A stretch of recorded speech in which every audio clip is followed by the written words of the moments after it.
बिस्मिल्लाहिर्रहमानिर्रहीम। अस्सलाम वालेकुम नाज़रीन। गोजरा की तहसील इंतज़ामिया और खुफिया एजेंसियों के एहलकारों की ज़ख़ीरा अंदाज़ों के ख़िलाफ़ कार्रवाइयों का सिलसिला जारी है।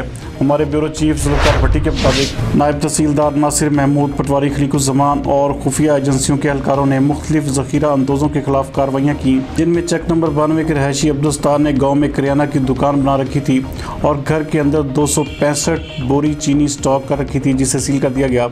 सरफराज भट्टी ने चेक नंबर 282 जीम बे में एक दुकान के अंदर 130 बोरी चीनी स्टॉक कर रखी थी, उसकी दुकान भी सील कर दी गई।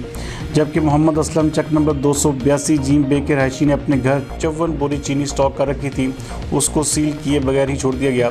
ताहिर करियाना वाला ने मोहल्ला गफ्फार पार्क गली नंबर 5 पेंसा रोड पर एक गोदाम बना रखा था। गोदाम के अंदर चावल मुख्तलिफ अक़साम के तकरीबन 3000 बोरी स्टॉक थी। इस गोदाम में दौरान कार्रवाई पटवारी ने किसी नामालूम शख्स कॉल सुनने के बाद गोदाम को बगैर सील किए ही वहां से रवाना हो गए।